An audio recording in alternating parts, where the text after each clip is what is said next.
aire. ¿Qué tal? Bienvenidos a este charla, plática, pues más que nada con actores laguneros, con artistas laguneros que vamos a tener aquí en la Dirección de Cultura de Gómez Palacio. Vamos a tener un programa cada lunes y en esta ocasión vamos a tener a nuestro gran compañero y amigo Héctor Kotsifakis, un gran actor con mucha trayectoria, lagunero, 100%, y pues, ¿qué más que les pueda yo contar que él no les puede decir mejor? ¿Sí? Exacto, más bien, yo lo conozco, pero qué mejor que él nos cuente de su vida y de su carrera, ¿no? Y más que nada de sus logros. Y pues para esto, para empezar, pues a ver, Héctor, cuéntanos, ¿quién eres tú? O sea, así, no a grandes rasgos, platícanos. Pues mira, hola, buenas tardes, gracias por acompañarnos en esta charla aquí muy amena, muy a gusto con Omar Ramón, que nos ha estado buscando para invitarnos a platicar con toda la gente que está interesada en el medio artístico o en la actuación, ¿no? Particularmente. Yo soy un lagunero común y corriente que un día decidió, como otros compañeros también de aquí de Torreón, irse a estudiar a la universidad, a la UNAM allá en México, actuación, la licenciatura en arte dramático, y en el CUT, en el Centro Universitario de Teatro. Y pues corrí con la fortuna de quedarme, porque es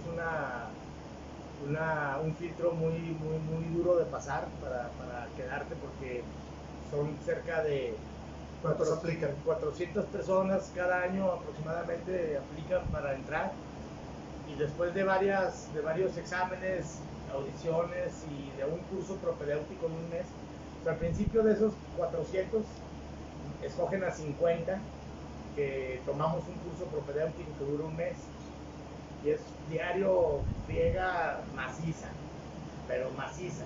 Bonita. Y muchos ya al día siguiente ya no regresan o llegan tarde y se van, el filtro se va haciendo solo. Al final del mes acabamos 25 y de esos 25 nos escogen a 15.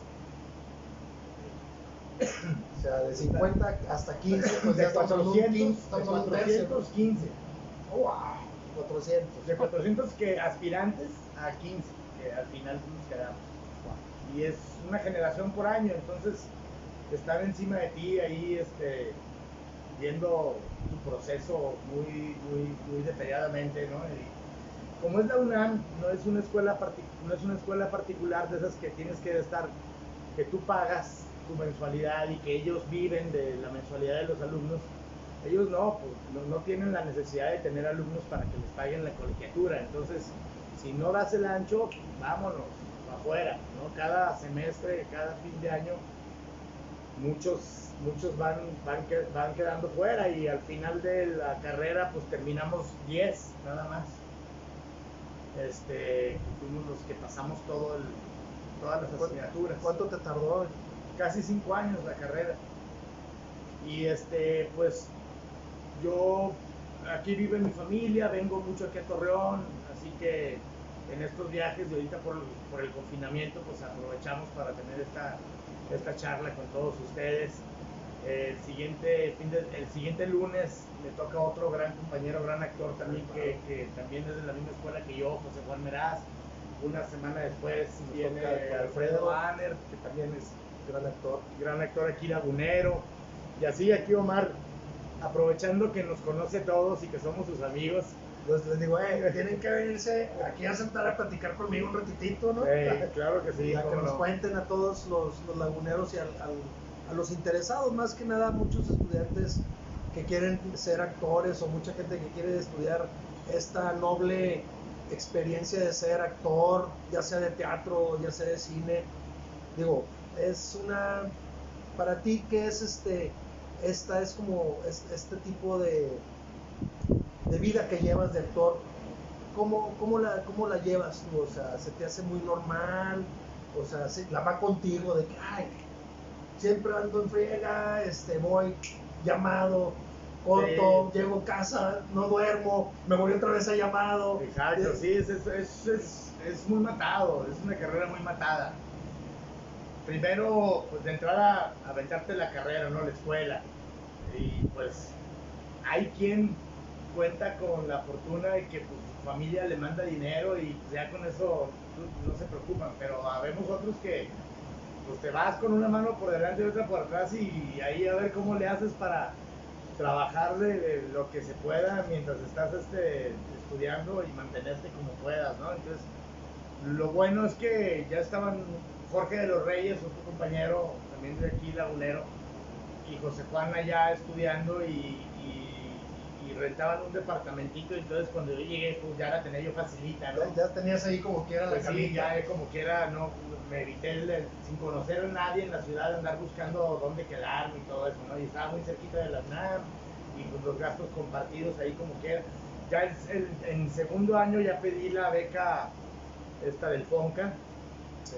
Y pues ya como quiera eran 1,500 pesitos al mes que Te caía para uno, me ¿no? caía durante un año.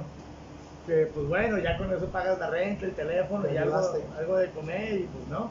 Todos los primeros años pues sí fue aprender a hacer acrobacia y andar haciendo numeritos los fines de semana que no estudiábamos con el mismo maestro de acrobacia que nos contrataba para hacer espectáculos afuera del museo de antropología e historia o así. Contábamos la historia de Hernán Cortés, cómo llegó acá a América, Mira, ¿no? En zancos y con tumbling y haciendo puro trabajo corporal. Y pues había quienes se nos facilitaba ese asunto y pues luego le agarramos la onda y ahí yo me dediqué a eso un tiempo. Luego anduve mucho en zancos, así afuera de la farmacia, ¿no? Claro. Casi que de botarguero. Claro, tipo botarguero, pero pues bueno, es todo lo que uno tiene que hacer. Sí, ya acabando la carrera, pues ya los mismos maestros ven qué actores, pues realmente los 10 que terminan la generación son actores que ya pasamos Por un grito ahí, ¿no? Por un gran trabajo. Sí, casi vives en la escuela, son muchas horas, mucha dedicación, pues en 5 años ya o la armas o no la armas, y si no la armaste ya estás fuera, ya ni Te siquiera das cuenta. Sí, no, la misma escuela te va diciendo, ¿sabes qué? Esto no es lo tuyo, mejor búsquenle por otro lado, o sabes qué, sí, es decir, cualquier cosa que tengan, aquí estamos para contestar sus preguntas, también Así aquí es. en el chat pueden hacer preguntas y aquí Omar me las va diciendo y las vamos contestando con mucho gusto, sin problemas. Y bueno, pues ya a partir de ahí, ya terminando la carrera, pues ya empecé haciendo obras de teatro. Por ahí en algún momento me hablaron de TV Azteca, empecé a hacer cositas de TV Azteca, capitulitos y así ahí de vez en cuando. Como no eres pues actor de ahí de la escuela de ellos, pues van buscando actores que les funcionen, ¿no? Que tengan como el perfil que ellos buscan. Y así empecé haciendo capítulos de programas unitarios y todo, pero durante la carrera, fíjate que es muy interesante esto porque los mismos maestros de la escuela de actuación, por ejemplo el director Raúl Cermeño, que fue mi maestro, que en paz descanse, él era el director, él era el maestro de dirección de actores en el CUEC al mismo tiempo, ¿no? Raúl Quintanilla y Margules eran los maestros de dirección de actores en el CCC, de otra escuela de cine. Sí. Centro de Capacitación Cinematográfica. El otro es Centro Universitario Cinematográfico, de estudios cinematográficos. Pues. Entonces, ellos a sus alumnos les piden ejercicios de dirección de actores y les dicen, háblenles a los alumnos de teatro de las escuelas. Y así es como nosotros, junto con los chavos de nuestra misma generación que están estudiando cine, empezamos a aprender a trabajar para la cámara de cine al mismo tiempo, haciendo cortometrajes gratis. Con todos los que sean de la escuela, ¿no? Que son los que ahorita están dirigiendo y nosotros somos los que ahorita estamos actuando, entonces nos conocemos desde muy jóvenes. Sí. Y Y así es como uno va aprendiendo la técnica para trabajar en cine. ¿Qué técnicas son las que manejas ahí? Pues es que no tienen un nombre, cada quien va aprendiendo su propia forma va haciendo su propio método. De entender el lenguaje cinematográfico, que es muy diferente que actuar en teatro, ¿no? Totalmente diferente en cuanto a la expresividad, a la energía, son cosas muy distintas.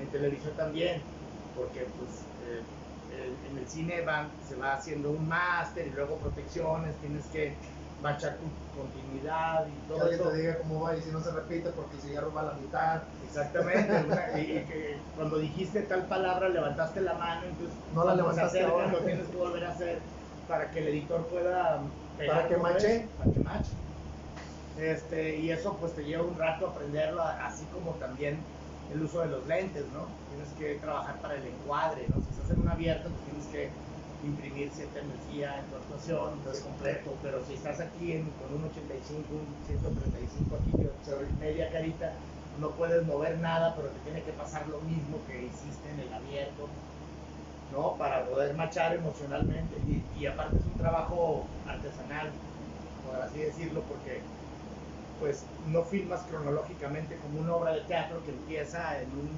punto y termina en un final. Y todo te va pasando de manera cronológica, claro, en la mayoría de las cosas. En la mayoría de las obras hay obras que no se cuentan de manera cronológica, pero son las menos. Sí. Por lo general empieza el personaje, le van pasando cosas y pues ya.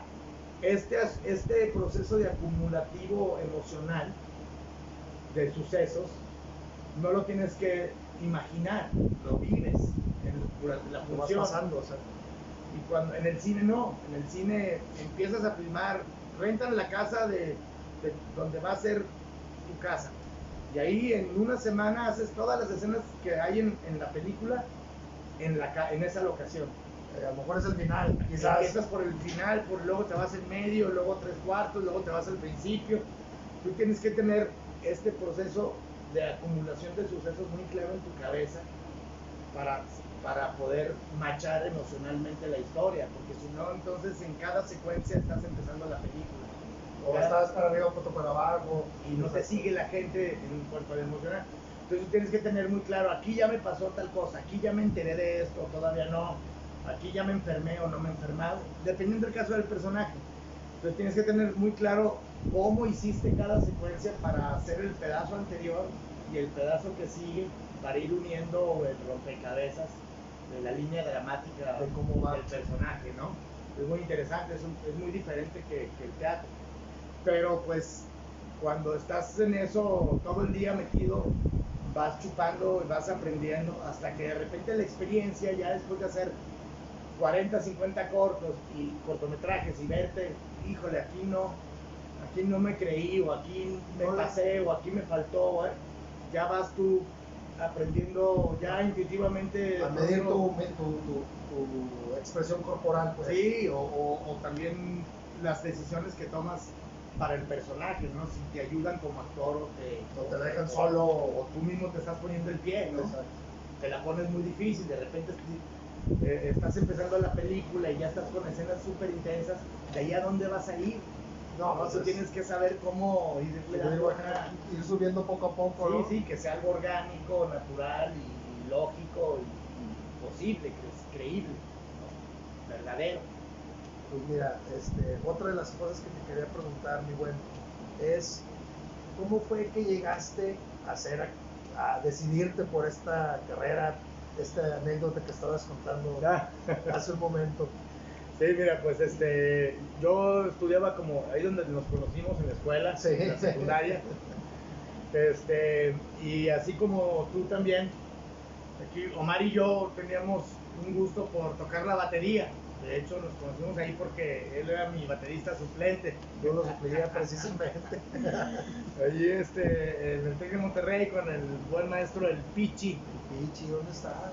El Pichi allá anda. El Pichi nos daba clases y yo entré al taller de música y pues me volví baterista, y durante toda la escuela a mí lo único que me interesaba era tocar la batería y tener mi grupo, ¿no? Y tenía mi grupo después de que terminamos ese proceso y tuve mi banda, de la que José Juan también era parte, él era el bajista, de hecho. De hecho, se deshizo la banda porque José Juan se fue a estudiar actuación a México, Sí. y el año que sigue ya ¿Te yo me fueron fui ustedes? también.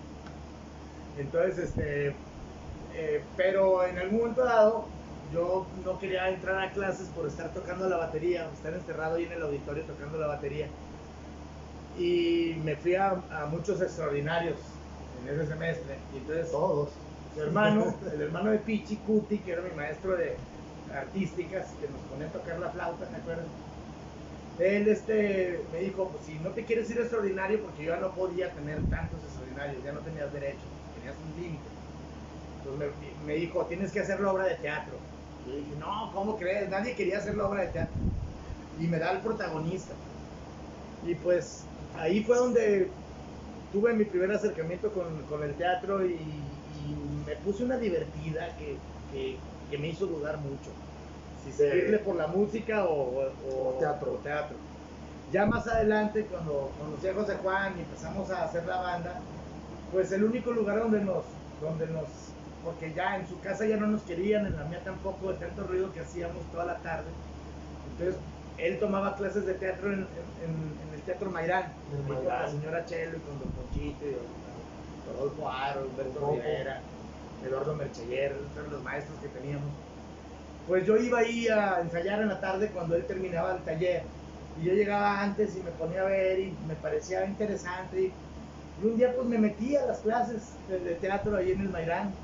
Ahí mismo ensayábamos nuestra banda, nuestras rolas, y me fue ganando el teatro, hasta que de pronto ya la música se quedó en otro plano, segundo plano, ¿no? Y cuando ya me decidí irme a la UNAM, pues ya la música como baterista, pues ya lo dejé a un lado y ya me clavé directamente. Pero el chiste es artista.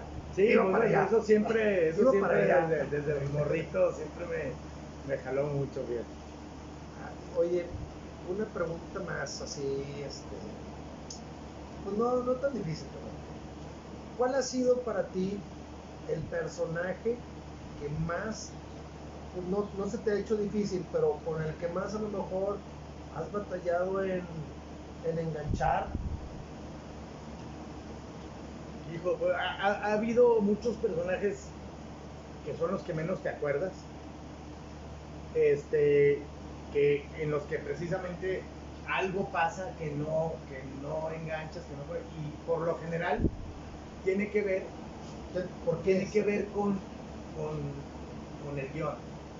Algo no está bien del guión, que no está claro, que no te queda claro. Que no es verosímil.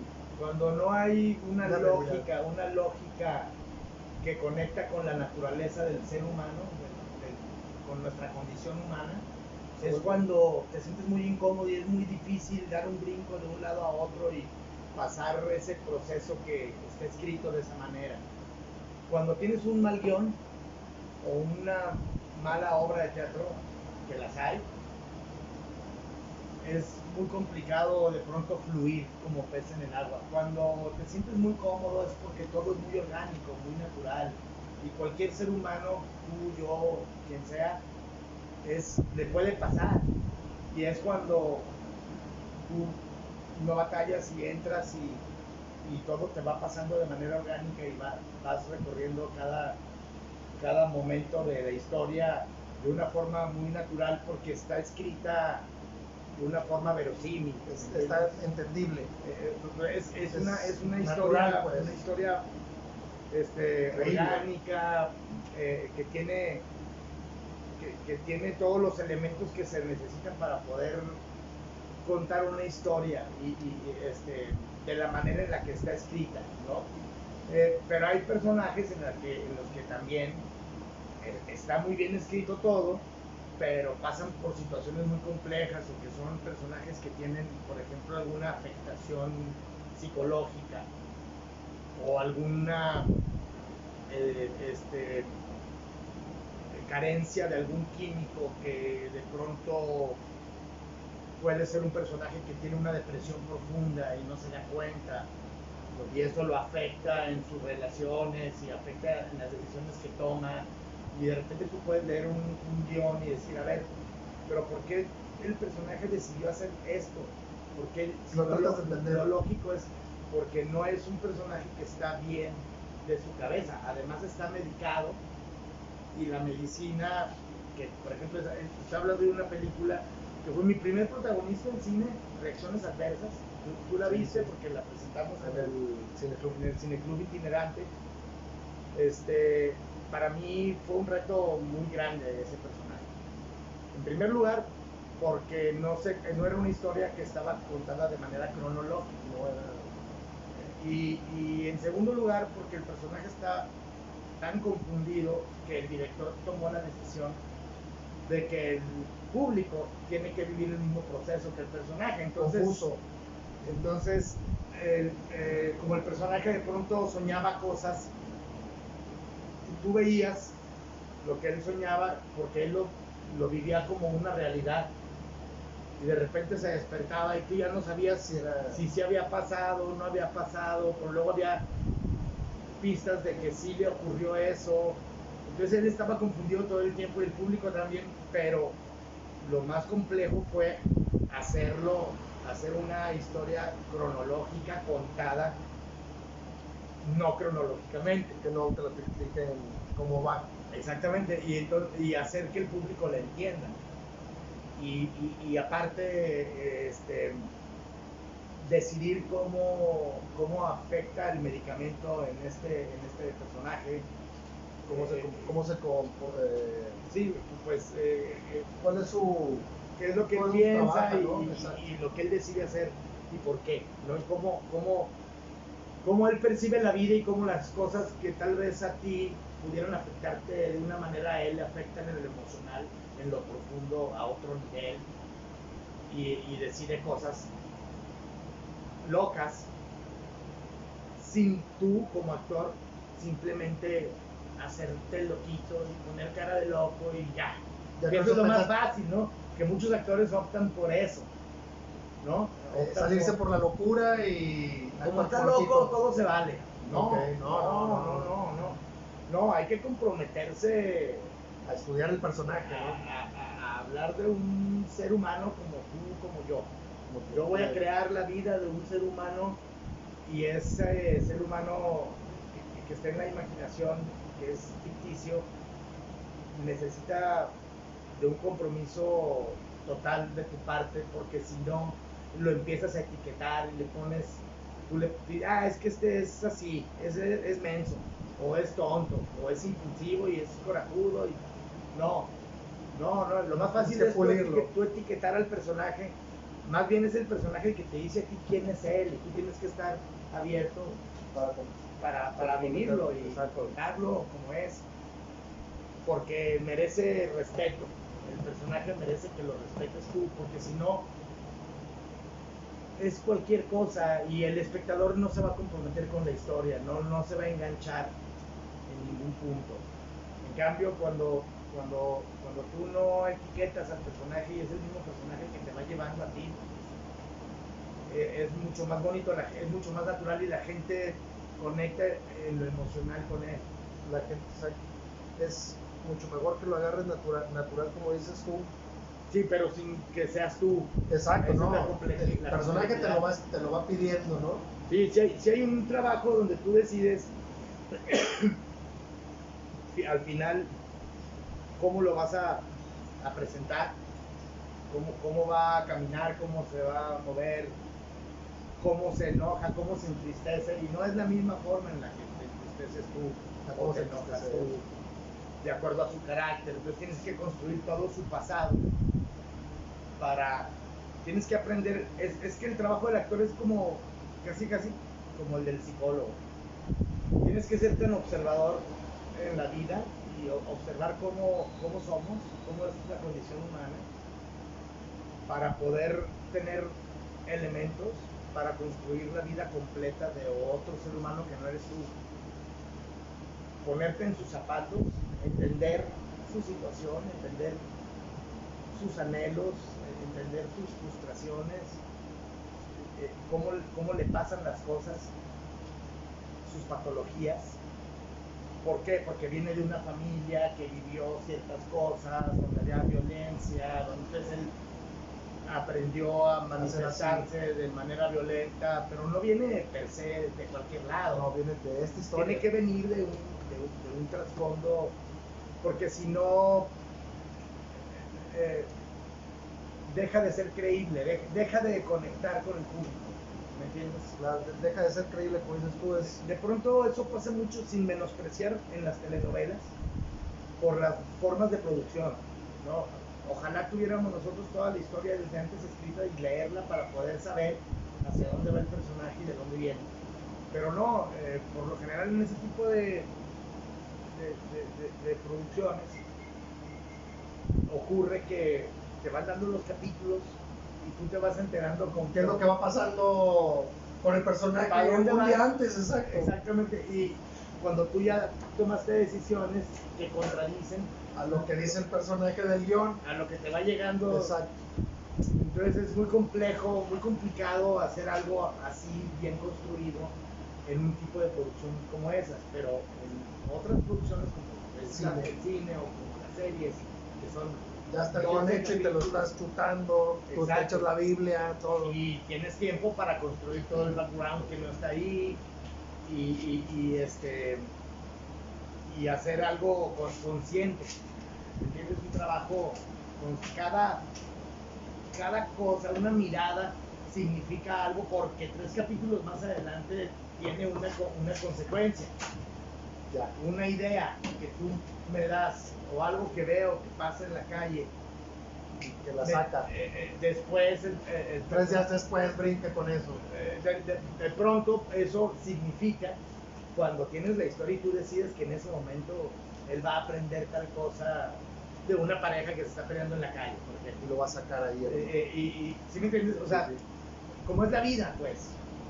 ¿Cómo es la vida? En las telenovelas de pronto pasa que no puedes contar una historia así porque no sabes qué va a pasar. De repente tu personaje que resulta que es un tipo común y corriente que trabaja en un banco y que tiene una esposa, de repente a media novela se vuelve asesino y mata a alguien pero ¿por qué yo no sabía esto? Si yo hubiera sabido esto, yo ya hubiera metido algo de locura al principio del personaje. O alguna cosa histérica o un gesto que denote que no está tranquilo, que entonces un estímulo lo lleva a eso. Lo avienta pero de la nada es lo que de repente vuelve inverosímil las historias y por eso son melodramas. Hay malos, hay buenos, hay, ¿sabes? Entonces ya desde el principio tú eres el villano, ok, y entonces el director te pide que tengas cara de villano, y dices, pero ¿cómo? O sea, los villanos en la vida no van anunciando que son hijos de su madre, o sea, que son unos canijos, al contrario, se hacen los más buenas personas para que el otro personaje confíe en él para que yo le pueda dar la vuelta y toma. Ajá. Exacto. Pero si yo ya desde el principio tengo cara de que soy, entonces tú eres tonto por confiar en mí. Exacto. Sí. Entonces ya no se vuelve real, una cosa real. Pues de que digas, ay, ya lo veía venir. Exactamente. Es el clásico, ya lo veía venir. Exactamente. Manda saludos el buen Mena, Luis Alberto Mena. Gordito, un beso. Bueno, no sé aquí. Gracias por estarnos viendo, querido. ¿Alguna pregunta, alguna cosa ahí de la gente? Nada. ¿Qué dicen? El muertito, ¿qué me puedes hablar de ese personaje? El muertito, no, ese sí también fue un reto padre porque el muertito es un personaje de una serie que se llama El Recluso. Y bueno, ahí me inspiré en mi amigo el Güero, porque es un cholo. Un cholo, pero es de Tijuana, no de aquí de Lerdo ni de Gómez. No es el de Lerdo. No, de Tijuana, pero de acá puro barrio. Entonces, ahí estuvo muy padre, fue una experiencia padre porque sabes que tienes que hacer un personaje con ciertas características para que sea creíble, porque todo ocurre en una cárcel, entonces ahí las cosas son muy violentas, son muy... ¿Cómo fue esta filmación dentro de una cárcel, tú que estuviste? Pues no estuvimos en la cárcel, ¿no? ¿no? Se construyó la cárcel en dos locaciones diferentes. Okay. El patio en una harinera abandonada allá por Naucalpan y los interiores en un edificio ahí por La Merced, que todos los pisos los construyó Brigitte Bosch, la que estuvo nominada a la Oscar, mexicana, directora de arte. Hizo una maravilla de set, la verdad, es una cosa tremenda. Es un gran equipo, es una superproducción. De diseño. Sí, ¿verdad? Sí.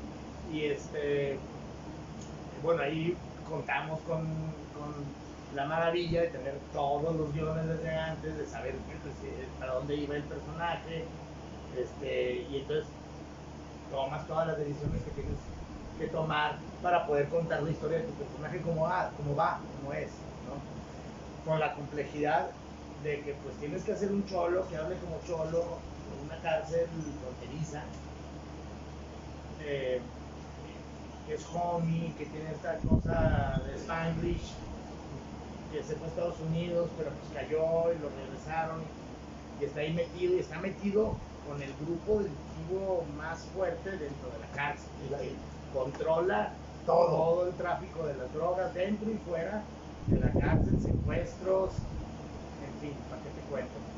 Entonces, y pues hacerlo creíble sin caer como en la caricatura de, ¿sabes? Del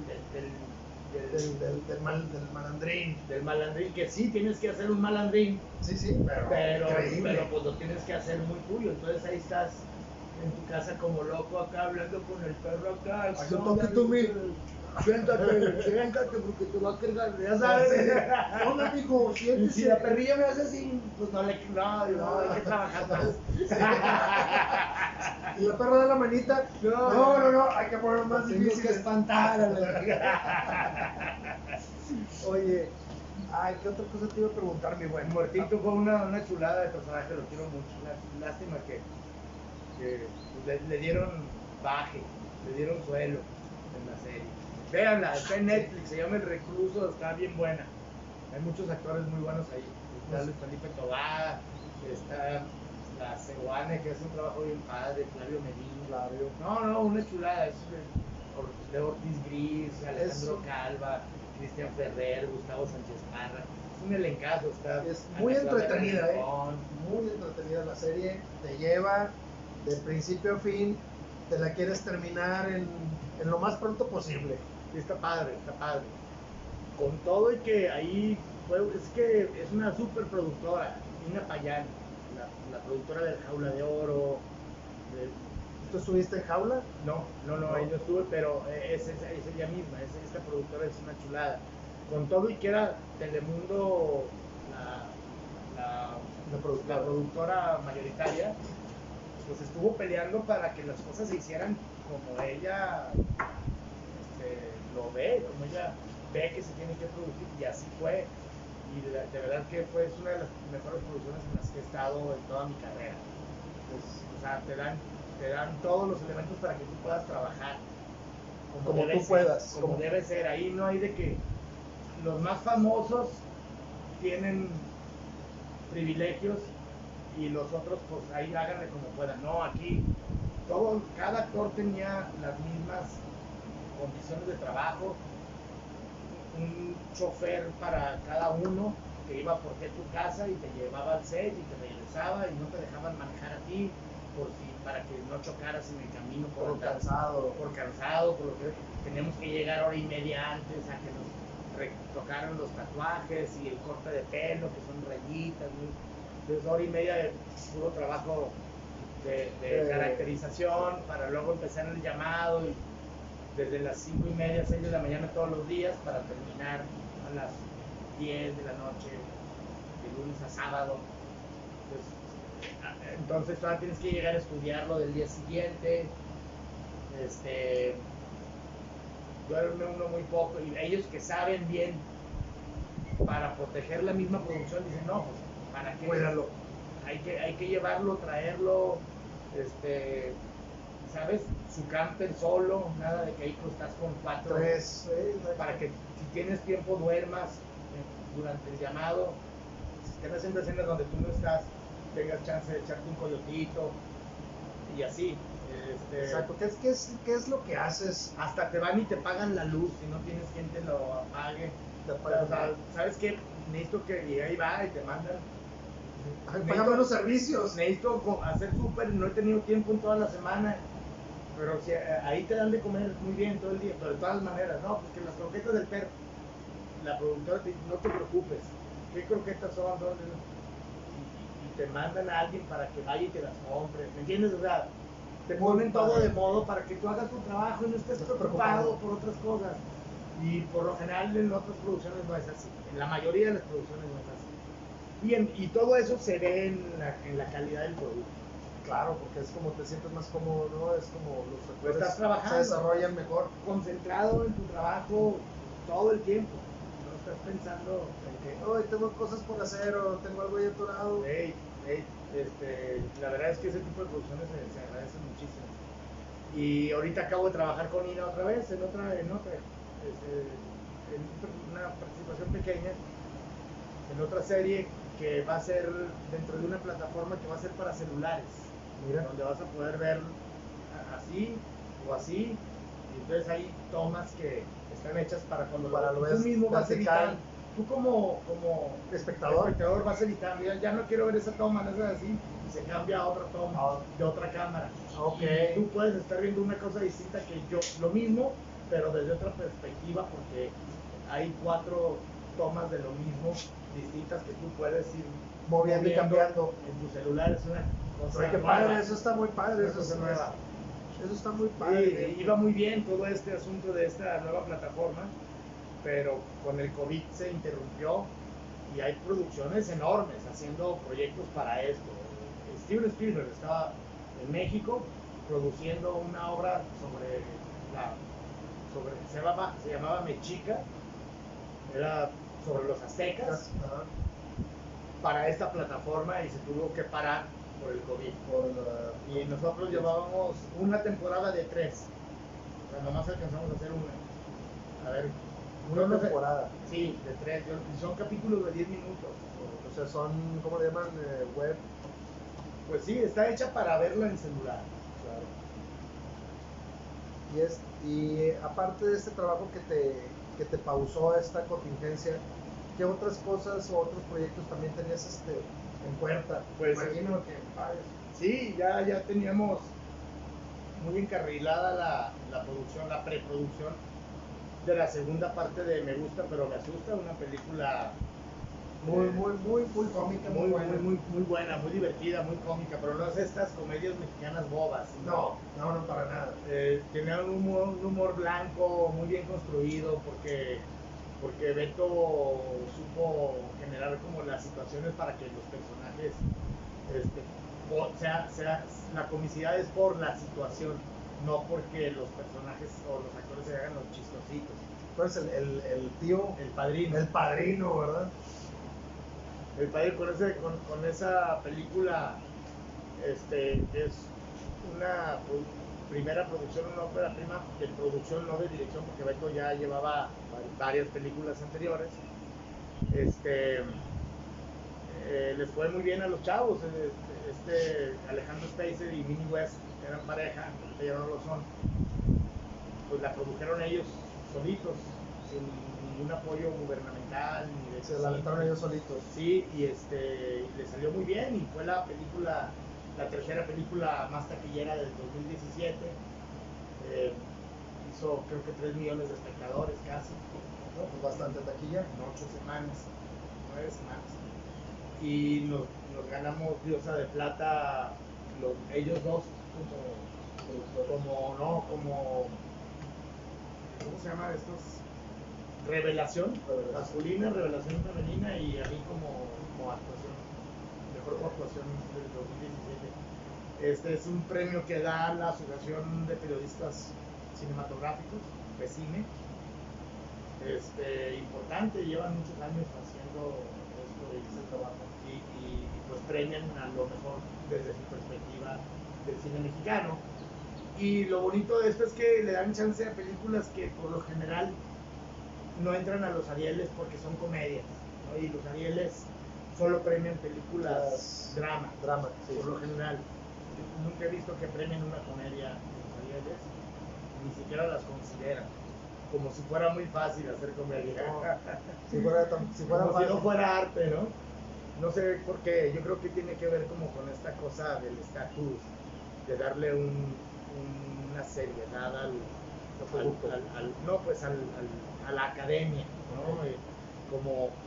Como en todo el mundo premian siempre lo más desgarrador, lo más dramático, lo más rudo, o en Estados Unidos, que lo que más premian es un trabajo de caracterización, de pronto es muy distinto, Aquí en México viendo aquí a lo que están lado. Aquí en México premian otro tipo de trabajo más como parecido a lo que premian en Cannes o en estos festivales internacionales de mucho renombre, donde las cosas que pasan son muy tremendas, muy violentas, ¿no?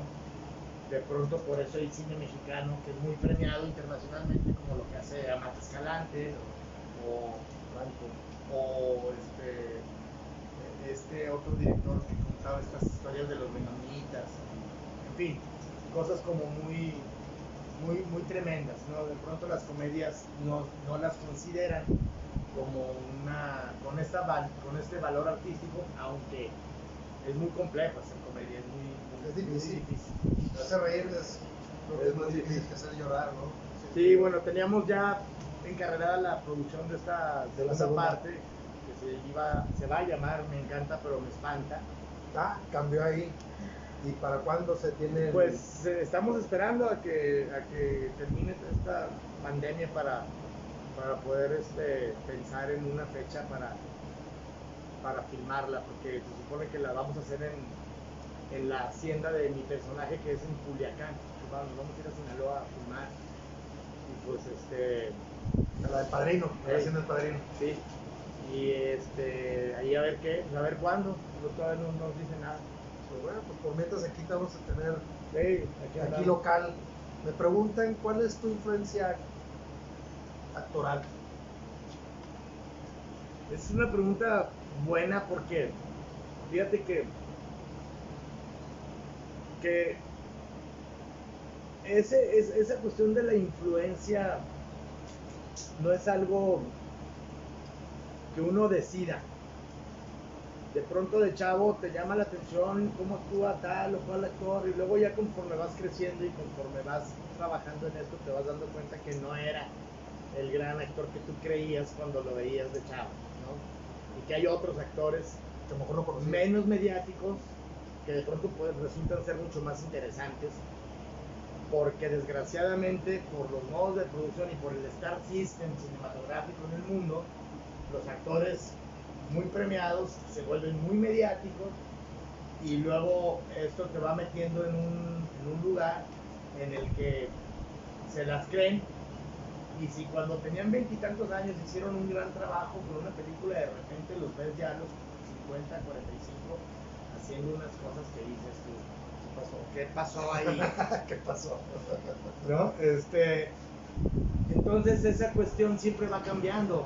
Para mí a lo mejor mis primeros actores que me influenciaron pudieron ser como a todos, Robert De Niro, Al Pacino, ¿no? Etcétera. Pero después van cambiando, esos te duran un ratito y luego descubres a otros, ¿no? Y en este momento, ¿cuál traes de moda? Pues, ¿cuál digo, me imagino que es medio difícil hay eso? Muchos que me gustan mucho, ¿no? Está muy difícil decantarse por uno y decir que todo lo que él va a hacer siempre le va a quedar igual de bien, ¿no? De pronto, yo he visto a Tom Hardy haciendo unas cosas tremendas que he dicho que buen actor es, gran actor, pero no sé si me vaya a seguir gustando como cuando vi cómo hizo un trabajo que fue el primero con el que dije, ¿no? Entonces, yo creo que lo bonito de esto es que estés influenciado por grandes actores, no importa quiénes, no importa el nombre, y no importa cuándo. Es decir, por una película me pudo haber gustado uno que ni siquiera era el protagonista, que me enseñó cosas como actor a mí, ¿no?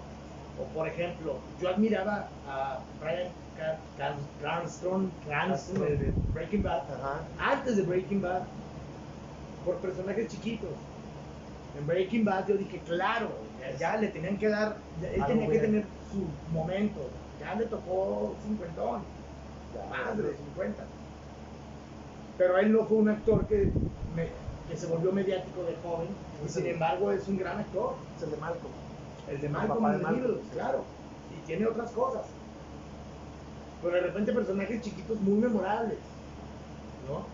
De pronto ahora está más difícil eso porque ahora ya hay muchos más productos. Tenemos acceso a televisión europea que antes casi no teníamos acceso. De pronto en una serie alemana ves un actor que sale poquito pero que hace un gran trabajo y dices, ese actor, no sé ni cómo se llama, pero a mí ya me dejó lo que como actor puedo aprenderle a otro colega de cómo trabaja y por qué toma las decisiones que toma y no cae de pronto en obviar lo que va a pasar, ¿me entiendes? Y estos actores que no la ves venir, que de repente te sorprenden porque no la ves venir, son los que ahorita a mí me llaman mucho la atención. Que no lo veías venir y ahorita ahí está. No, en la misma historia. Ok. Manejan un low profile ahí chiquito y de repente se creció. Y ni siquiera es el protagonista o el antagonista, pero es un tercera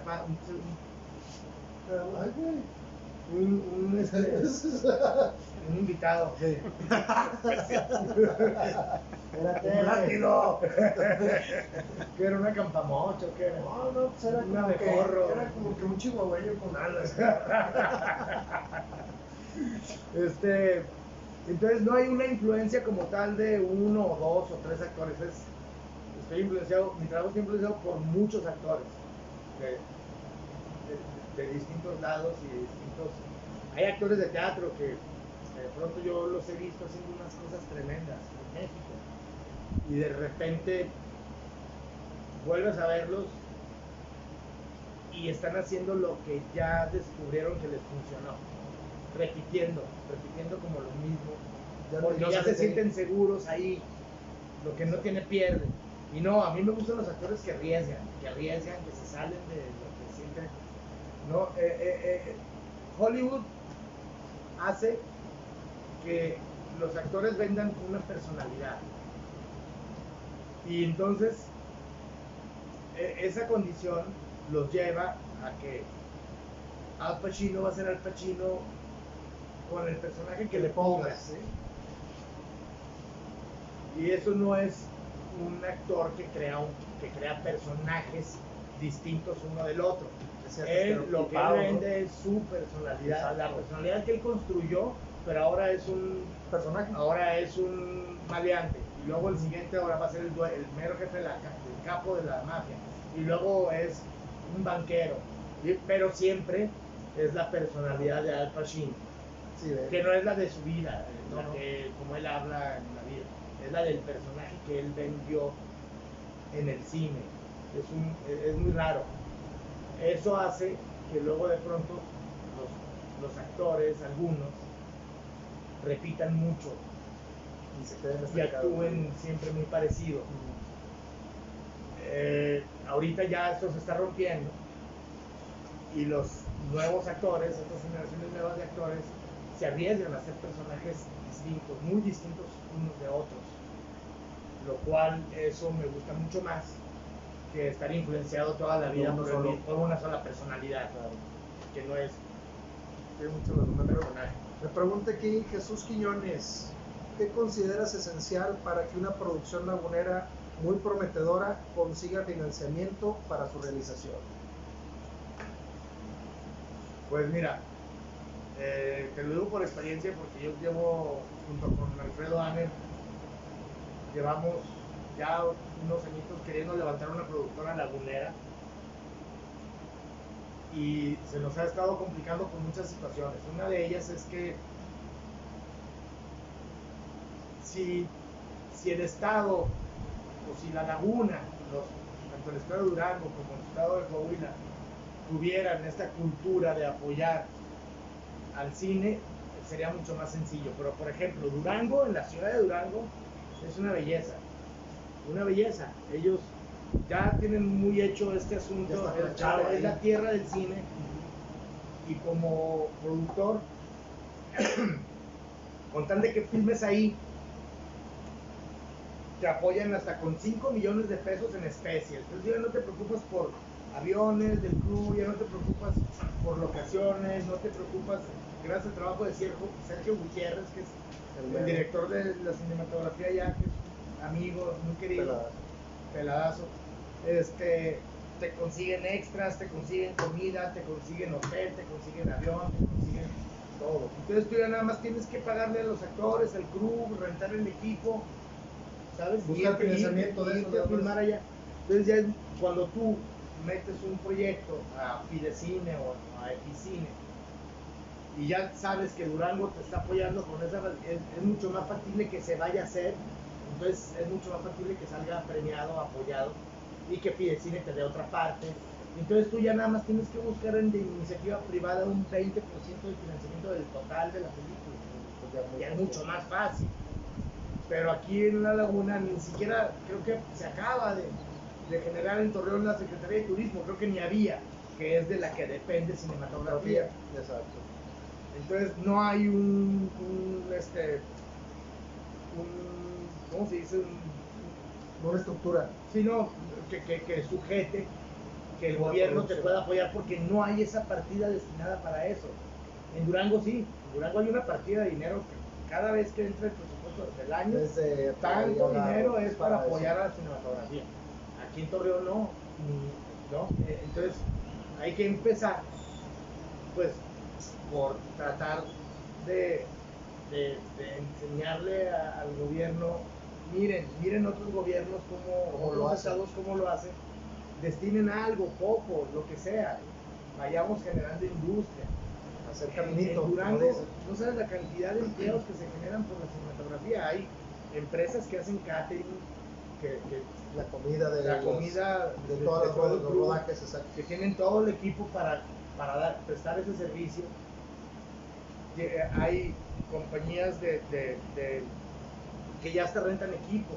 Ya, exacto. Aquí, ¿quién va aquí como privado? ¿Quién le va a meter lo que cuestan camiones de muy pocos tramoyas, tanto dinero para tenerlos ahí metidos guardados, porque nadie los va a usar?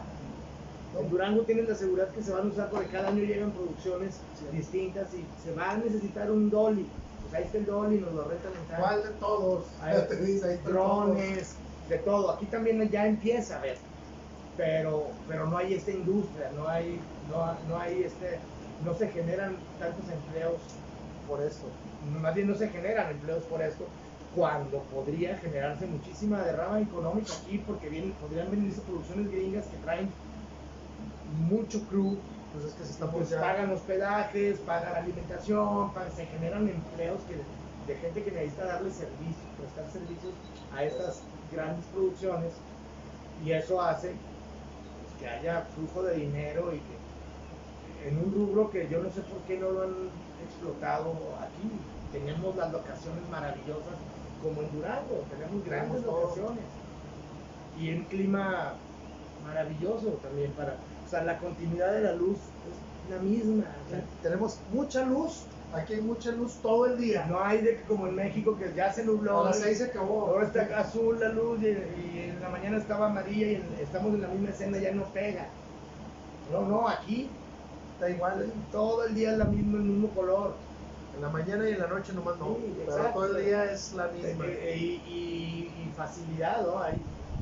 No hay tanto tráfico para hacer company move, para moverte de una locación a otra, llegas de volada. Ya es 20 tenemos unos parajes desérticos maravillosos, tenemos cañón de Fernández Verdes, ríos, de todo, dunas, de todo, pueblo, ciudad, o sea, vaya.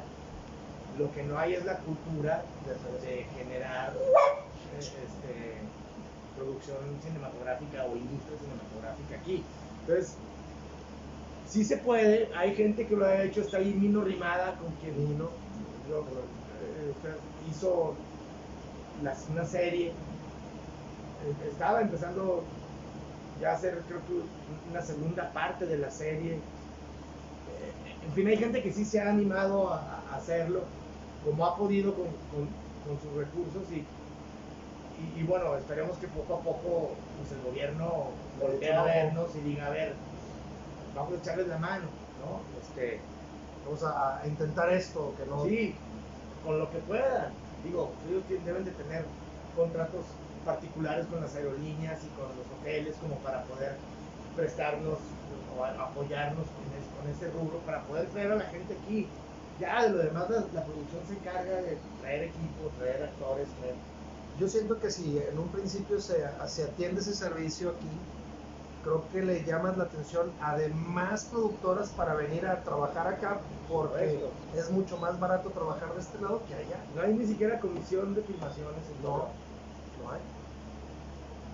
Y bueno, esa es una muy buena idea que se tendría que poner ahí, que lo tendrían que sopesar y valorar los gobiernos de por aquí locales. Habría que echarse una buena plática con los gobiernos y pues ver que ellos también hagan su luchita por conseguir una partida económica anual que sea para apoyo y fomento de la cinematografía en el estado, que al mismo tiempo va a beneficiar a la Secretaría de Turismo, porque eso va a hacer que venga, que entre, que se vea en pantalla, que se vea locación, que se vea la ciudad que tenga que verse, ¿no?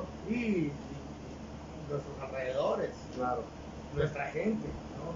Que también haya aquí trabajo para extras, para actores en roles secundarios, que existe esa derrama, maquillistas, caracterizadores, que haya gente que se empiece a interesar por irse a estudiar caracterización, efectos especiales, y eso va a hacer que haya mucho más, que se generen mucho más empleos en un rubro que pues está olvidado, del cual no se está explotando nada, ¿no? Tenemos todo para hacerlo. Pero la pregunta era ¿qué consideras esencial para que una producción lagunera consiga su financiamiento? De entrada, yo creo que lo primeritito que debe haber es una buena historia. Habiendo un gran guión, un buen guión, ya tienes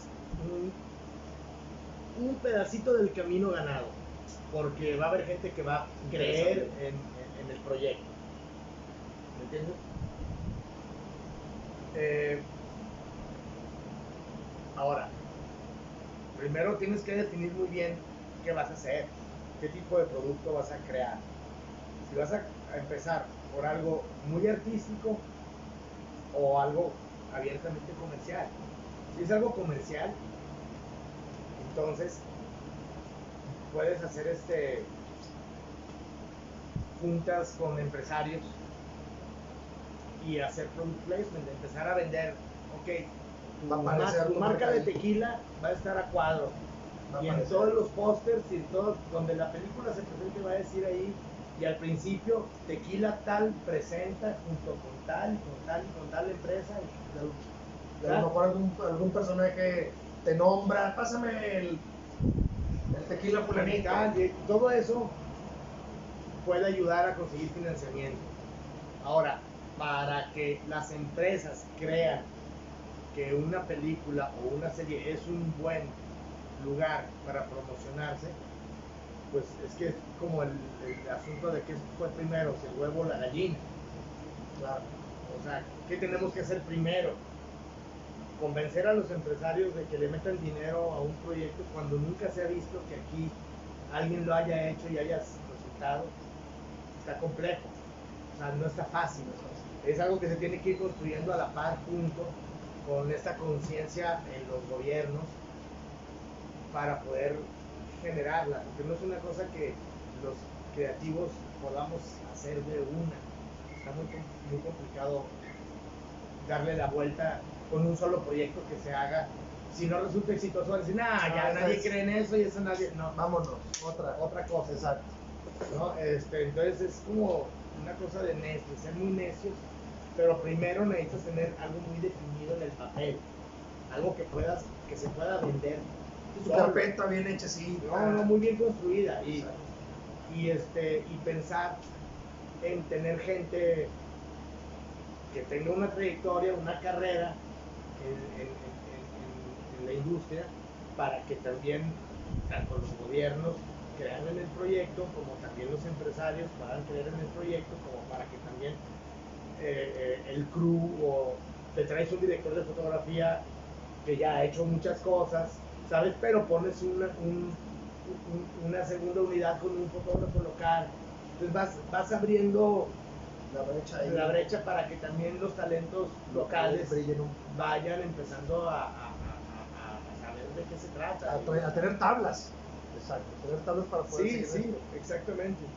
Y pues ser muy necios es lo esencial para que una productora local pueda llegar a tener éxito en un proyecto. Es ser muy necio, buscarle por todos lados y meter los proyectos a los concursos. Ahorita hay un par de laguneros, Brenda y otro chavo, que acaban de ganar financiamiento para cortometrajes en IMCINE. Una belleza, no habíamos tenido eso antes. Se está empezando a abrir. Está empezando. Es decir, no hay que tenerle miedo a tirarle arriba. Sí, no, escríbete un guión, escríbete un proyecto, consíguete una productora que te lo apadrine, porque no te van a dar Eficine si no es una productora que ya tenga 3 proyectos ganados, por lo menos, y que se hayan presentado en taquilla. Esas son las reglas del Eficine y del Fidecine. Pero se puede generar una productora local con un productor de allá que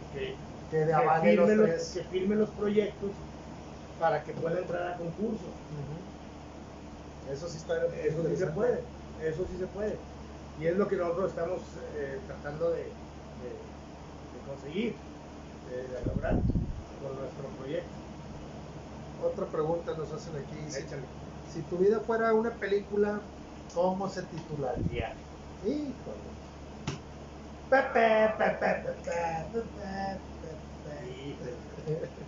¿Cómo se titularía? Está muy difícil la pregunta. Se titularía. Lo voy a pensar tantito. Dale unos 5 minutos para hablemos de otra cosa en lo que voy generando. Se titularía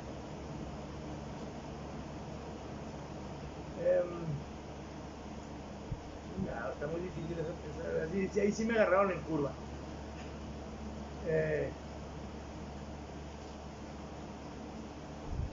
Ten cuidado con lo que pides porque se te cumple. Así se llama la película. Pues bueno, hay que pedirlo con mucha fe. Hay que tener cuidado. Está un Ricardo Bach. También dice, también se podría hacer una productora de animación aquí en La Laguna con tanto talento que hay de dibujantes y diseñadores en la región. Por supuesto. Faltaría que nos pudiéramos expandir a ese rubro, aprovechando ahora las plataformas que hay de paga y gratuita para poder explotar el talento de la región. Muy bien, muy bien dicho, y cierto, completamente cierto. Ahora, la animación es de lo más caro que hay para producir. Es muy caro, son muchas horas de estudio, de equipo. Aquí hay una de las 5 escuelas de animación de todo México, está aquí en Gómez. Mira, ¿no? Pues ahí está. Se cuenta ya con sí, pues hay que hacerlo. Nada más hay que darle el empuje, ¿no? Como quien dice, hay que tratar de juntar a los animadores con los productores de aquel lado, como dices tú, tener un productor que te haga el ancla de aquel lado para poder que te firme el proyecto y se pues sí, lo que pueda pasa pasar es que, por algún lado, ¿no? Lo que pasa es que ahora de pronto existe esta cuestión de que muchos productos son vendidos antes de hacerse, ¿no? O sea, ya van con Netflix, por ejemplo, y le vendes el producto en papel, pero te dicen, fílmame un teaser de 3 minutos para ver cómo va a ser Pilotín. para ver cómo va a ser tu fotografía, para ver cómo va a ser el tipo de actuación, y entonces yo ya con un teaser de 3 minutos me doy una idea de cómo va a ser una serie de 12 capítulos que me están presentando, queriendo vender. Y fílmate 3 minutos con tu dinero, con la manufactura que tú crees que va a hacer ya tu producto final. Es muy complicado, ahí es donde nos atoramos. Ahí es donde dices, bueno, sí, órale, me filmo un teaser, pero para que quede como yo pienso que va a quedar la serie al final, pues le tengo que meter por lo menos $1,000,000.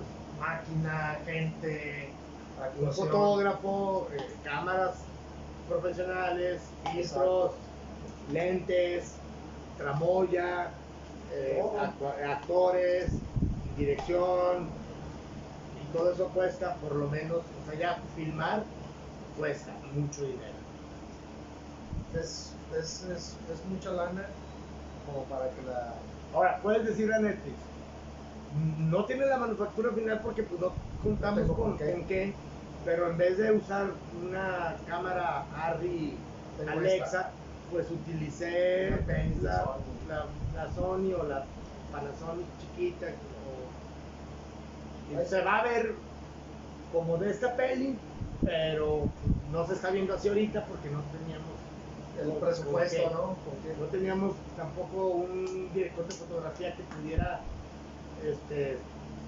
usar Toda la máquina.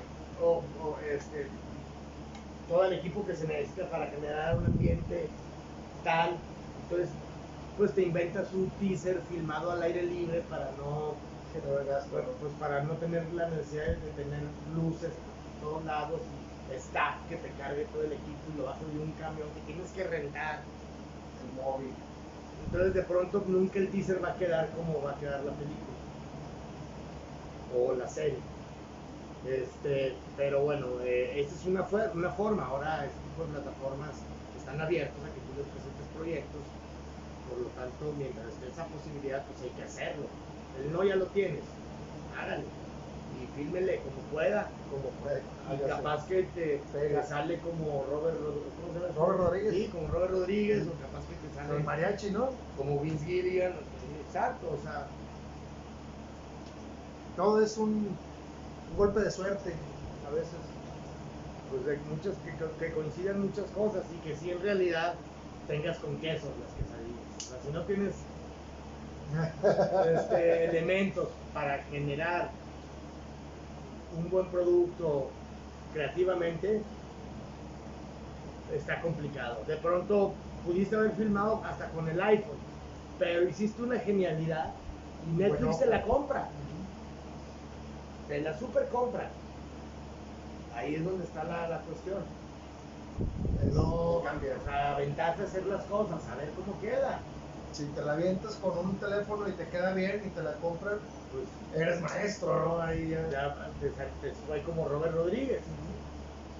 Así es. O te puede quedar como un producto de los Almada, que sin menospreciar, que es un tipo de estética y de cine que se hizo con video, ¿no? de videohome en una época en la que no había cine en México.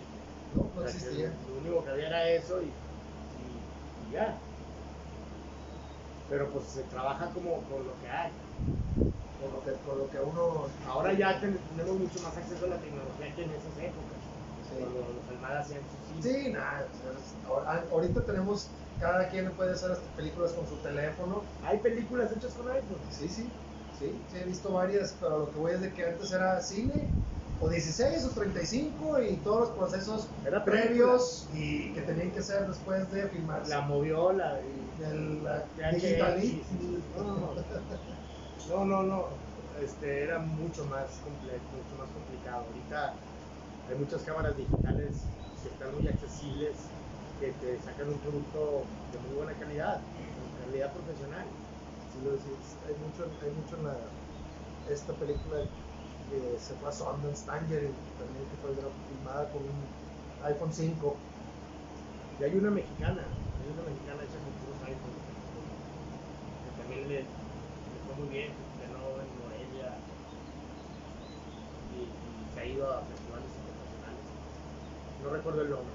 Oye, men, y ya por último, ya se nos fue casi la hora completa, ¿qué consejo le podrías dar a los actores que están empezando o a la gente que tiene las ganas o tiene a lo mejor trae la cosquilla de meterse a ser actor de teatro y después avanzar a cine o empezar a Pues mira, hacer algo con su creatividad para actuar? Cuando yo hacía teatro aquí en Torreón, había un movimiento interesante de teatral gracias a que había el encuentro regional de teatro. Ese encuentro era muy peleado, había muchos grupos que montaban su obrita y todo el año le ensayaban para presentarla ahí, porque de ahí escogían a 3 que iban a representar a Torreón en el encuentro estatal en Saltillo. Y luego ahí te topabas con toda la gente de Saltillo y de Monclova y de Piedras Negras y de Ciudad de Acuña y ahí de esas se le sacaban 2 obras que iban a representar a Coahuila en el encuentro de zona noreste o noroeste, no recuerdo. Y ahí te topabas con los de Chihuahua, los de Tamaulipas, los de tal, y de ahí sacaban 2 que iban a la muestra nacional, que era ya como llegar al top, pues era la meta. La muestra nacional era en Monterrey, durante muchos años se hizo en Monterrey. Los 6 años que yo estuve haciendo teatro aquí con Jorge Méndez, que en paz descanse, mi gran maestro de aquí,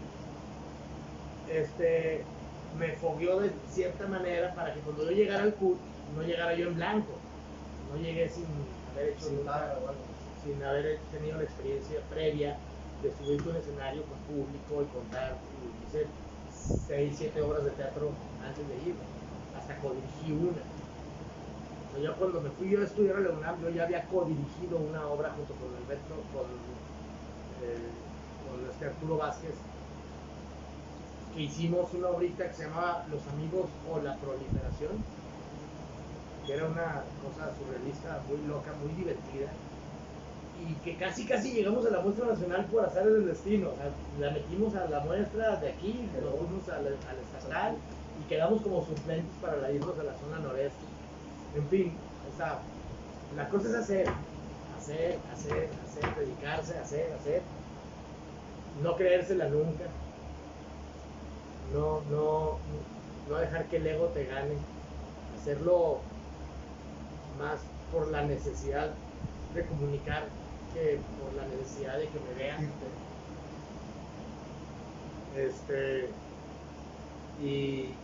Y eso, el trabajo nunca traiciona, el trabajo siempre te va a llevar a un punto en el que no estabas antes.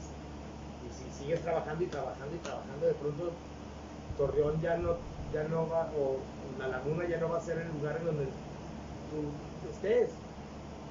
Porque tú vas avanzando y avanzando hasta que de repente ya la misma situación te va a llevar a otro lado y capaz que te vas a México.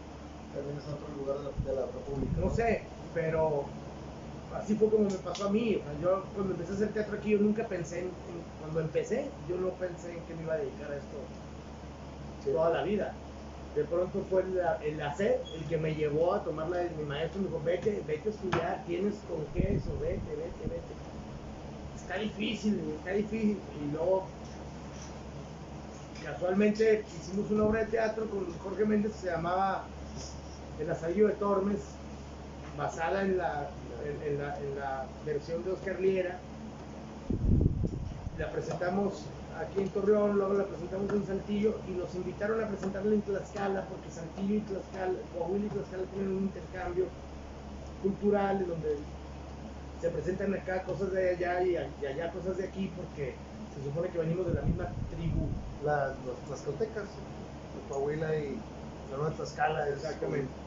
Entonces, ya que estaba ahí en Tlaxcala, Jorge y José Juan se enteraron y me dijeron, tráete los papeles, tómate unas fotos y ya que estás aquí, mete los papeles al club. Y fue así, De repente estaba yo en Tlaxcala, fueron a ver la obra y al día siguiente nos fuimos a México para venirnos en camión. Me llevaron al CUT y metí mis papeles, me dieron fecha de audición, me regresé para acá y me preparé para mi audición. Me fui unos meses antes para trabajar físicamente allá, que es muy diferente de la condición física que aquí allá, a correr y a hacerle y a darle y a ver teatro y a leer y ya entré a audicionar Ya más preparado. Sí, entonces de pronto en ese momento me di cuenta que ya estaba yo tirándole a dedicarme a eso toda la vida. Y de repente me dicen, sí, va, pues va, y a ver ahora cómo le hago para vivir allá y a ver ahora cómo le hago para... Pero así es, si no le intentas, si no le tiras, pues no le vas a pegar. Hay que tirarle alto. Sí, pero cuando estás seguro que eso te apasiona y porque complicaciones vas a tener muchas.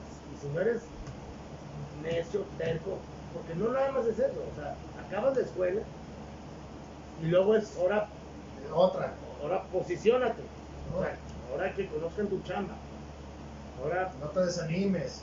te vas a, 1000 veces te van a decir que no, vas a ir a castings y tienes que aprender a vivir con el rechazo. No, ya lo tienes, como les dice, ¿no? Pero te van a rechazar muchas veces y eso no te va a tener que desanimar. Tú vas a tener que seguir y seguir y seguir hasta que vas a tener las oportunidades en donde te vean, empiezan a jalar a otros proyectos y de pronto ya no paras de trabajar y ya se volvió tu vida y ya no haces otra cosa más que eso. Pero pues así es, echarle mucha